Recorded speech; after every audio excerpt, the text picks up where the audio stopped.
यात्रा प्रारंभ हुई। राजा के साथ पूरा काफिला था और कुछ ही महीनों में भी शिखर जी पहुंच गए। शिखर जी जाकर के राजा ने बड़े उत्साह के साथ पूजा विधान संपन्न कराया, वंदना की, परिक्रमा की। अब राजा लौटने के लिए उत्सुक हुआ। दोनों भाइयों की ड्यूटी रहती दिन में घोड़ों की सेवा करना, रात में चौकीदारी करना। दोनों भाइयों ने सोचा हम शिखर जी तक तो आ गए, राजा का लौटने का अब समय आ गया, घोषणा कर दी, हमने वंदना नहीं कर पाई, क्या करें, कैसे करें। दोनों भाई बड़ी दुखी हुई, आंखों में आंसू आ गए। उन्होंने कहा ठीक है, रात्रि में वंदना करने के लिए हम चलेंगे और रात्रि में हम शीघ्रता से दौड़ते हुए जाएंगे, वंदना करके प्रातःकाल तक लौट के आ जाएंगे। बड़े भाई ने कहा यहाँ कुछ चोरी हो गई तो? बोले भगवान पर विश्वास रखो, चोरी कुछ नहीं होगी, भगवान सबकी रक्षा करते हैं, यहाँ की भी रक्षा करेंगे। दोनों भाई सूर्यास्त होते ही, अंधेरा होते ही, जैसे राजा नींद में था, वंदना करने के लिए चले गए। शिखर जी के पहाड़ पर सभी टोंक पर वंदना की, अपना माथा टिकाया और सभी टोंकों पर जो माँ ने एक पोटली में ज्वार के दाने दे दिए थे, बेटा खाली हाथ कभी भगवान के दर्शन नहीं करते हैं, उन्होंने ज्वार के दाने चढ़ाते गए, वंदना करके आ गए। एक वंदना हो गई, बहुत आनंद आया। जीवन में पहली बार शाश्वत सिद्ध क्षेत्र जहाँ से अनंतानंद 24 तीर्थंकर मोक्ष गए हैं, अनंतानंद सामान्य मुनि मोक्ष गए हैं, वहाँ की वंदना एक एक कण कण पावन है।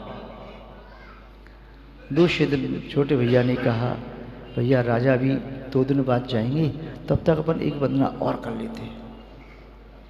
दूसरे दिन भी वंदना करने के लिए गए और वंदना करके आए। राजा ने सोचा कल जाना ही है प्रातःकाल, आज अंतिम वंदना और कर लें। राजा भी वंदना करने के लिए गया। प्रातःकाल पहुंचते ही राजा के आश्चर्य का ठिकाना नहीं रहा। हर टोंक पर देखता है, सब टोंकों पर हीरे मोती चढ़े हैं, जगमगा रहे हैं। राजा ने देखा कारण क्या है, लगता है कोई स्वर्ग के देव आकर के वंदना करके गई हैं और कोई बड़ा राजा इस काल में चक्रवर्ती तो होते नहीं, किसने हीरे मोती चढ़ाए? मुझसे बड़ा कोई राजा यहाँ ठहरा है क्या? नीचे आकर के देखा कोई नहीं है, फिर किसी देव ने चढ़ाए, किसने चढ़ाए पता लगा। रात्रि में गुप्तचर नियुक्त कर दिए प्रत्येक टोंक पर। संध्या काल हुआ, दोनों भाई अपने आनंद में मस्त, 2 वंदना हो गई। किसी तरह से एक वंदना और हो जाए, आज शाम को राजा यहाँ से गमन न करे तो ठीक रहे। राजा ने घोषणा की आज गमन नहीं होगा, कल गमन करेंगे, कल विचार करेंगे। दोनों भाई बहुत खुश हो गई कि हे प्रभु 3 वंदना करने का मौका जीवन में मिल गया, हमारा तो जीवन सार्थक हो गया। द्रव्य कर्म, भाव कर्म, नो कर्म को नष्ट करेंगे। 3 वंदना करने से 3 लोक के भ्रमण को हम दूर कर देंगे और शाश्वत मोक्ष पद को प्राप्त कर लेंगे। किंतु उन्हें कुछ और मालूम नहीं था। दोनों भाई रात्रि में पुण्य वंदना के लिए दौड़ते हुए गए और पोटली में थोड़े से ज्वार के दाने बचे थे,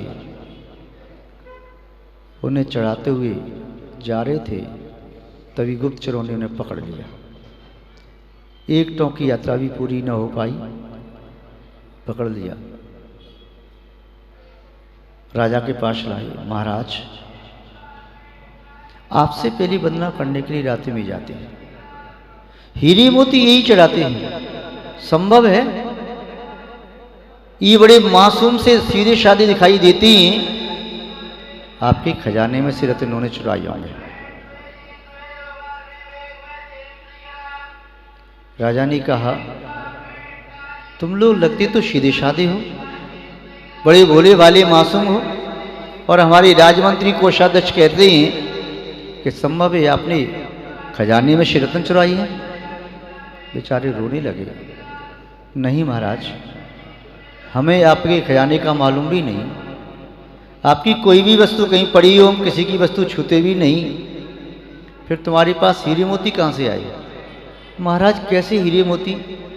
हमने तो केवल नाम सुना है, कभी जीवन में देखे नहीं। झूठ बोलते हो, नाटक करते हो गरीब होने का और चोरी करते हो।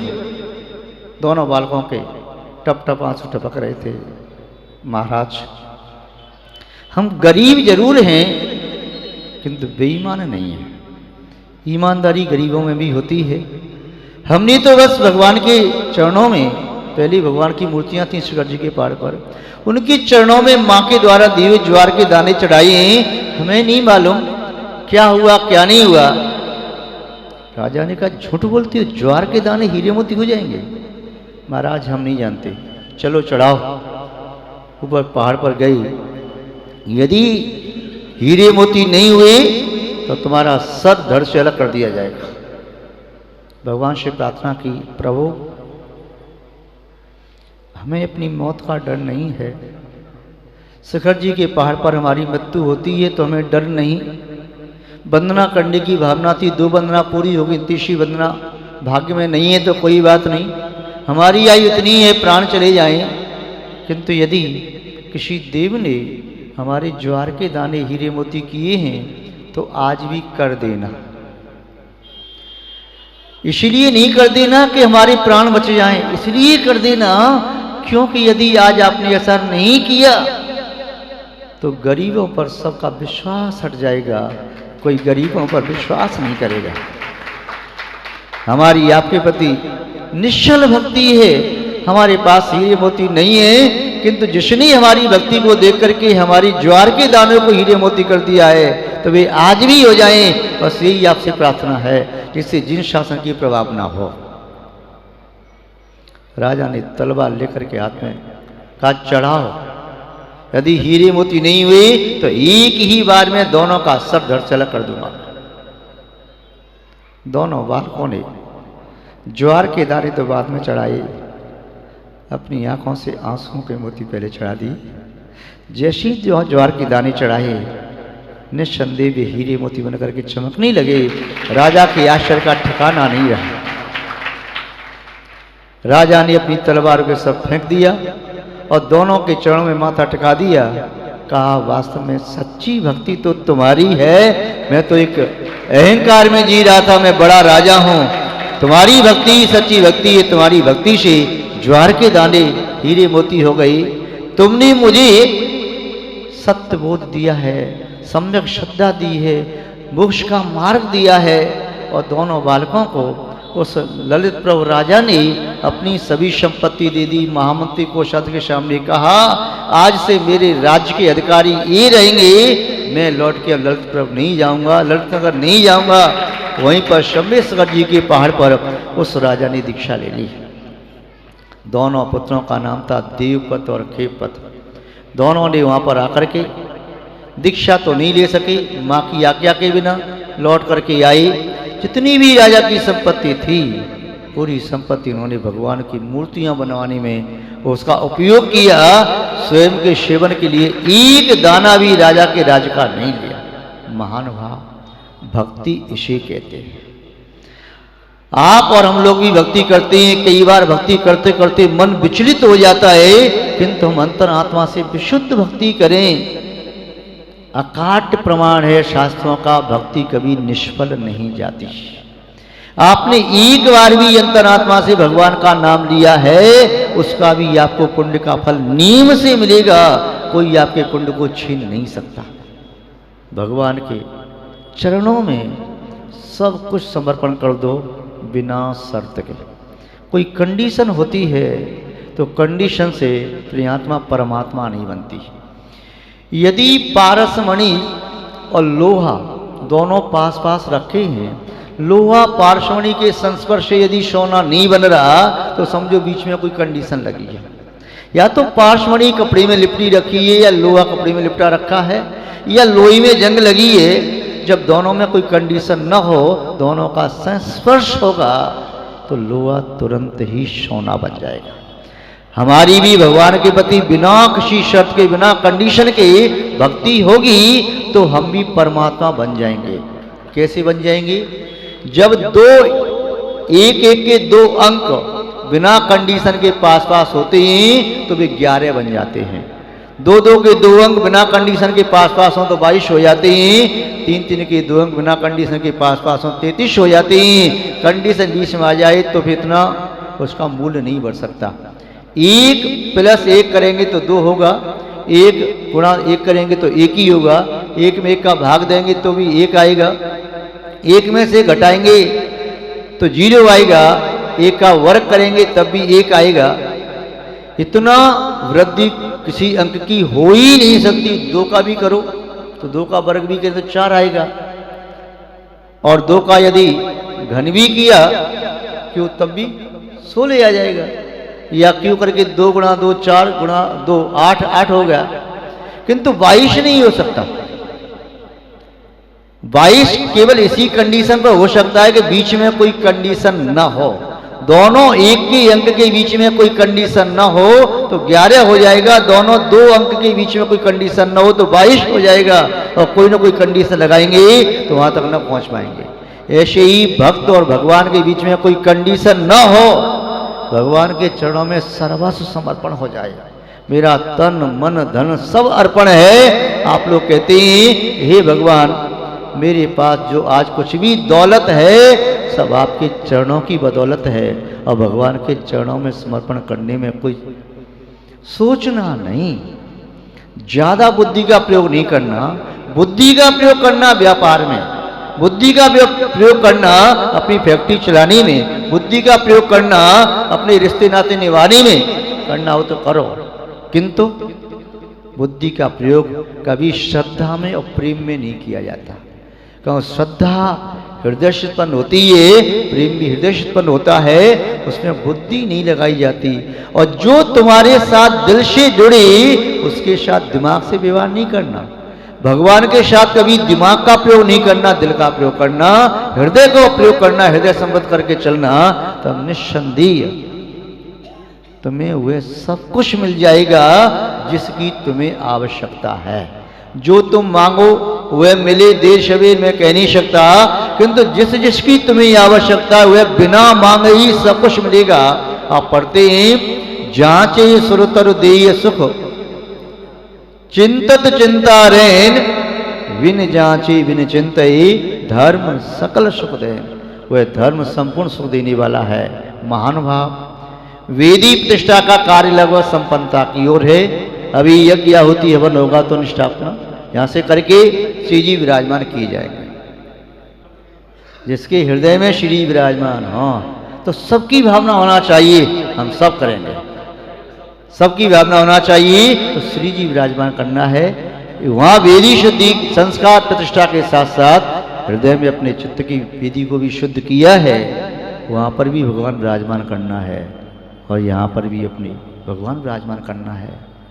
अपने कर कमलों से श्री जी की स्थापना करने का कार्यक्रम संपन्न करना है। ये नहीं देखना कि जिन बिंब पर किसका नाम लिखा है, नाम लिखने वाले का तो नाम लिख गया, किंतु पुण्य तो वो कमा। कोई ना कोई एक नियम ले लें, और मूर्ति विराजमान करने वाले कौन व्यक्ति होंगे देखो पंडित जी निर्णय करेंगे, किंतु अनुमोदना सभी कर सकते हैं। हाथ जोड़ करके नियम लेकर के आप भी 7 से पुण्य का संचय कर सकते हैं। आप सभी लोग 7 से पुण्य को प्राप्त करें। आप सबका मंगल हो, शुभ हो, कल्याण हो। दीक्षा दिवस तो एक निमित्त मात्र है, किसी निमित्त से ही कार्यक्रम रखा जाता है। भक्तामृत स्तोत्र जन शासन का एक अभूतपूर्व स्तोत्र है, जिसके माध्यम से सबको ज्ञात है, जैनों को नहीं जैनित लोगों को ज्ञात है कि 48 ताले टूट गए 3 बार। आज भक्तामर के एक एक काव्य के माध्यम से असाध्य रोगों का उपचार किया जा रहा है। रोहिणी दिल्ली की माननीय पंकज और प्रिया जी विदेशों में भी जाकर उपचार करते हैं, इंडिया में उपचार कर रही हैं। रिद्धि मंत्रों का जाप करने पर प्रैक्टिकल करके देखें, बहुत लाभ होता है, जिसका उसका प्रभाव है। महानुभाव श्रद्धा पूर्वक उस विधान में बैठे। कहीं भी विधान हो, विधान में बैठना चाहिए। भक्तामर की उपासना करने का अहिल्या जी का भी मन है वे स्वयं भी बैठ करके उपासना करने का भाव सभी मिलकर के उपासना करें। अब कहने की आवश्यकता नहीं है कि कौन बैठेंगे कौन नहीं बैठेंगे, हाथ उठवाने की आवश्यकता नहीं। यही समझ लें कि हमें 3 घंटे का समय निकालना है और महार्चना में सम्मिलित होना है। भक्त के लिए भक्ति प्रमुख होती है, वित्त नहीं, चित्त की शुद्धि में तो रखती है। अभी जो अनाउंस किया कि सभी को बैठना है, चाहे राशि दे करके चाहे बिना राशि दिए, किंतु भक्ति प्रमुख है तो लगभग 2 घंटे या 3 घंटे का समय है। 22 तारीख का संडे तो नहीं है, फिर तो कोई बात ही नहीं है। दिल्ली वाले संडे चाहते हैं, रविवार है तो कोई बात ही नहीं है। तो मैं समझता हूँ शायद यहाँ बैठे हुए महानुभावों में से, चलो हाथ ऊंचे करना है तो हाथ ऊंचे करके बता दो, हाथ ऊंचे करके। जो 22 तारीख के विधान में नहीं बैठेंगे हाथ ऊंचे कर दें।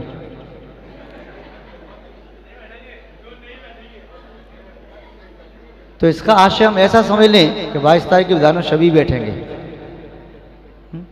किसी का हाथ ऊंचा तो हो नहीं रहा नहीं बैठने के लिए, तो ठीक है। अब जब बैठना ही है तो फिर शुद्ध भावना से आज से ही पुण्य का आश्रव शुरू कर दें। कोई विशेष परिस्थिति हुई, सूतक पातक हुआ या बाहर चले गए तो छूट है, अन्यथा हमारी पूरी भावना है हम भक्तामृत विधान में 1 घंटे में 2 घंटे जो विधान होता है हम मनोयोग के साथ वहाँ विधान में पहुँचेंगे और भगवान के चरणों में श्रद्धा के मुट्ठी भर ज्वार के दाने या चावल, मुट्ठी भर चावल जो चढ़ाएंगे, इस प्रकार की भावना भाएं। तो सब दोनों हाथ खड़े कर दो, और अच्छा लगेगा। सबके दोनों हाथ, सबके यहाँ से देखो वहाँ तक भावना सबको बाना है, सबके दोनों हाथ खड़े। देखो जिनवाणी चैनल वाला आपको कवरेज कर रहा है, दोनों हाथ, एक नहीं, हाँ दिलेरी से।